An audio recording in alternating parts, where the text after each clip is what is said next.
Nous sommes lundi 8 juillet 2024. Bonjour à tous et bienvenue à ce 6h30. L'actualité nous conduit à Abuja, au Nigeria. Le vice-président a pris part au 65e sommet des chefs d'État de la CEDEAO. Timoko Meïlie Koné y a représenté le chef de l'État Alassane Ouattara.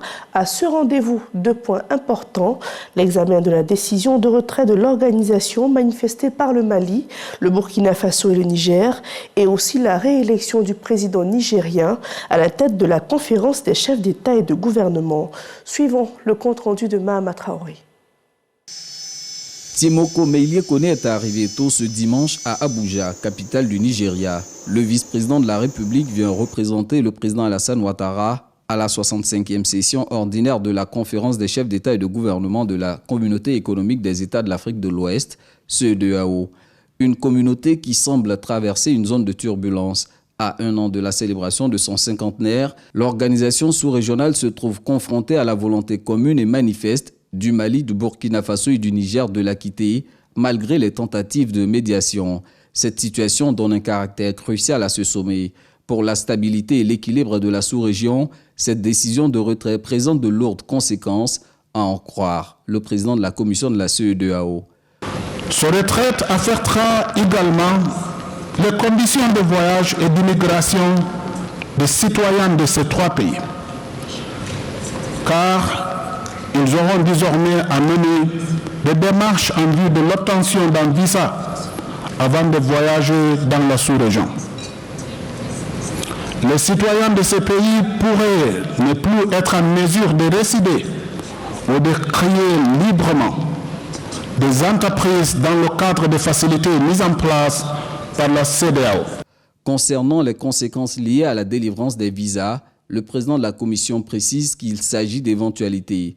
D'autres sujets d'intérêt sont à examiner lors de ce sommet. Les chefs d'État statuent notamment sur les propositions de mise en œuvre de la force en attente de la CEDEAO, de même que le financement de l'institution. Je voudrais souligner ceci.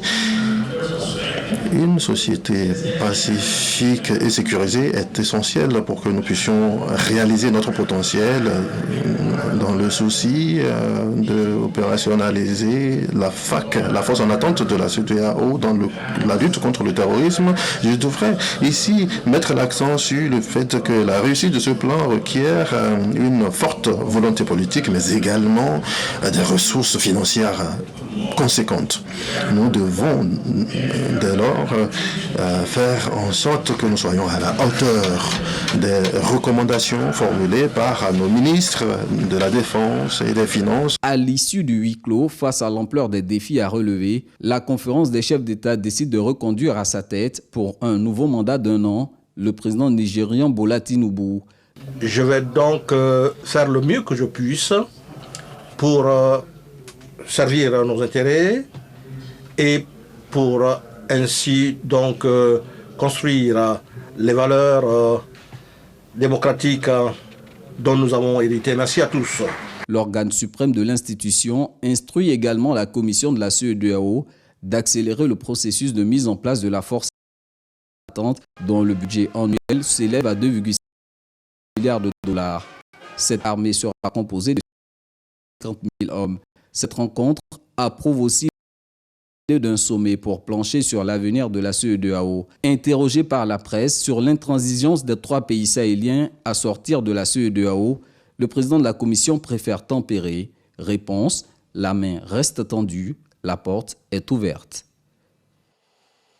Après Abuja, rendons-nous à Montréal. Le président de l'Assemblée nationale, Adama Bictogo, et la présidente du Sénat, Kandia Camara, sont au Canada. L'objectif, prendre part aux travaux de l'Assemblée parlementaire de la francophonie. Avant ce grand rendez-vous, ils ont rencontré la diaspora ivoirienne vivant au Canada. Ils ont exhorté ces milliers d'Ivoiriens à contribuer au développement de la Côte d'Ivoire. Michel Digré et Lamine Dramé. Nous, femmes ivoiriennes du Canada, tout comme nos hommes et nos enfants, vivons de près les progrès remarquables enregistrés depuis 2011 de notre beau pays, la Côte d'Ivoire. On va faire une innovation pour ce président que nous avons. Les grands chantiers de développement du président Alassane Ouattara retentissent à des milliers de kilomètres avec eux, l'hymne national chanté à l'unisson par les Ivoiriens résidant au Canada, dignes représentants du pays. La Côte d'Ivoire au Canada se porte bien et chaque jour nos compatriotes ici s'évertuent à se comporter en citoyens modèles, en mettant, n'est-ce pas, en avant les valeurs chères à son Excellence M. Alassane Ouattara, président de la République de Côte d'Ivoire, comme la rigueur, l'honnêteté, l'ardeur au travail, la probité morale et surtout, la fraternité et la solidarité. Pour permettre à ces Ivoiriens de participer à l'essor de la Côte d'Ivoire, la présidente du Sénat, Kandia Camara, les invite au Forum de la diaspora qui se tiendra en novembre prochain à Yamoussoukro. Le président nous a instruit de faire en sorte que la diaspora puisse prendre sa place dans le développement de la Côte d'Ivoire. C'est votre affaire, parce que c'est le Forum de la diaspora. Ce forum est organisé pour nos compatriotes qui vivent à l'extérieur, pour justement leur indiquer la place qui est vraiment la leur dans le développement de la Côte d'Ivoire. On peut être à 5 000, 10 000, 20 000 kilomètres de la Côte d'Ivoire. On est ivoirien, on est concerné par ce qui se passe en Côte d'Ivoire. On est concerné par le développement de la Côte d'Ivoire. On est concerné par toutes les actions qui sont menées par le gouvernement. Le président de l'Assemblée nationale, Adama Bictogo, lance un important appel. La CAN a été l'occasion pour vous-même, chers compatriotes, d'être fiers de votre pays, mais d'être fiers du président Alassane Ouattara qui a su conduire pendant 14 ans notre pays et de lui permettre aujourd'hui de se hisser au niveau où nous sommes. Soyez audacieux, parce que la Côte d'Ivoire a été audacieuse. Aujourd'hui, on est en train de travailler sur un budget de 13 000 milliards. Mais en 2011, on était à 3 000 milliards. Ça, c'est l'audace. Le président a dit, mon pays, je veux que mon pays soit à tel niveau de budget.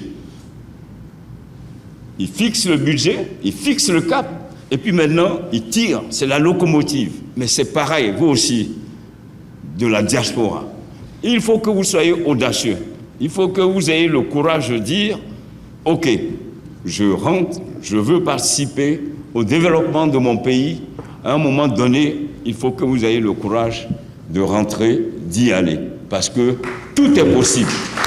Tout est possible et nous vous attendons dans votre beau pays. Tout est possible en Côte d'Ivoire, c'est donc rassuré que la diaspora ivoirienne vivant au Canada s'apprête à embarquer dans le train du développement de leur pays. On le disait à l'instant, la Côte d'Ivoire prend part à la 49e Assemblée parlementaire de la francophonie et la présidente du Sénat, Kandia Camara, multiplie les rencontres lors de ce séjour. On voit tout cela avec Kader Sogodogo. Queen Elizabeth, en plein cœur de Montréal au Canada, quartier général de la présidente du Sénat de Côte d'Ivoire. Nous sommes dans les coulisses de la 49e Assemblée parlementaire de la francophonie.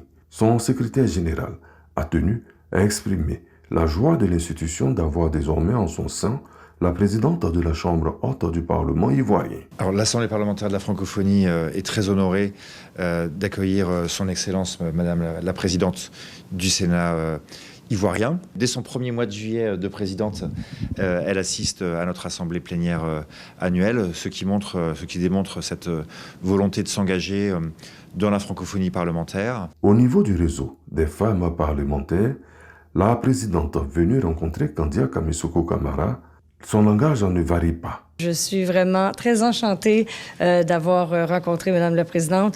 Elle nous a soulevé des pistes de solutions pour justement accélérer la représentativité des membres de sexe féminin au bureau. Cette 49e Assemblée parlementaire de la francophonie verra le renouvellement de sa tête. L'Afrique a porté son choix sur le vice-président de l'Assemblée nationale du Cameroun. J'ai bénéficié du soutien du Parlement ivoirien, de Madame la Présidente du Sénat. Et je tenais à venir vers elle pour lui dire toute ma gratitude. La Côte d'Ivoire restera fidèle à ses engagements. Nous n'avons aucun doute, elle représentera dignement tout le continent africain. Et en plus de cela, nous sommes convaincus qu'avec sa gouvernance, nous allons renforcer les relations interparlementaires. Et tout cela au bénéfice aussi de nos États, au bénéfice de nos populations. Et je voudrais vraiment lui adresser toutes nos félicitations, les félicitations du président de la République, son Excellence M. Alassane Ouattara, du Parlement ivoirien, du Sénat de Côte d'Ivoire. L'ouverture officielle de l'Assemblée parlementaire de la francophonie est prévue pour ce 8 juillet 2024, ici même à Montréal. Et ici, en Côte d'Ivoire, l'une des priorités du gouvernement est de faciliter la transformation des produits agricoles. Les acteurs du secteur anacarde ont reçu un incubateur qui va permettre de transformer les pommes de cajou. Il a été inauguré récemment et c'est en présence du ministre Kobenan Kwasi Adjoumani. Suivant le reportage d'Eugène Atoubé. Ici, un four pâtissier duquel sont sortis ces gâteaux et ces biscuits faits à base de noix de cajou. Là, un torréfacteur qui donne ceci. Plus loin, dans le même local, divers équipements de dernière génération destinés à la production des dérivés de l'anacarde. Bienvenue au Cajou Food Tech, incubateur pour le développement des produits dérivés de l'anacarde logé au CITA, Centre d'innovation et des technologies de l'anacarde. Usagers de cet outil de production, des hommes et des femmes, ils sont porteurs de projets dans le secteur des produits dérivés de l'anacarde ou transformateurs de cette spéculation. Le Cajou Food Tech est pour eux une opportunité. Le Cajou Food Tech va permettre donc de corriger tous ces déficits en termes donc de produits normés, mais aussi en termes de produits qualité et en termes aussi de disponibilité des produits. À la base, on fait nos produits de manière traditionnelle, artisanale. Ce qui m'a poussé à venir ici sont les machines. On a travaillé avec des experts ici qui nous ont aidés dans la meilleure formulation de nos produits.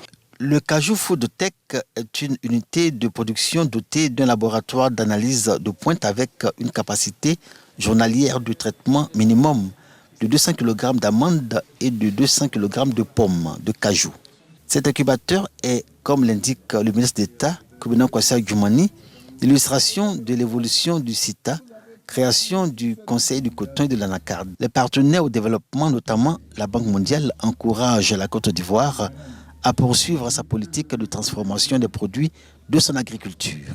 Indépendamment des amandes qui sortent des noix de cajou, nous avons la possibilité aujourd'hui d'en sortir des produits dérivés. Pour nous, c'est un développement salutaire qui va permettre aux Ivoiriens de s'habituer désormais à la consommation des produits locaux. La Côte d'Ivoire, premier producteur mondial de noix de cajou brut avec 300 000 tonnes et deuxième fournisseur d'amandes sur le marché mondial, n'en transforme que 22%. Le pays table donc sur un objectif de 50% d'ici à 2030 et la perspective d'opportunités nouvelles pour les femmes. Et parlons de coopération à présent. Une délégation du Conseil régional de l'Ouest Cameroun est présente ici en Côte d'Ivoire. Elle a été reçue en audience par le ministre de l'Intérieur et de la Sécurité et son collègue du Tourisme. Leurs échanges ont porté sur les perspectives de coopération interafricaine dans le domaine de la culture et du tourisme. Marie-Chantal Acandon. Des opportunités de partenariat et de croissance partagées visant à renforcer les relations interafricaines dans le cadre d'une coopération régionale.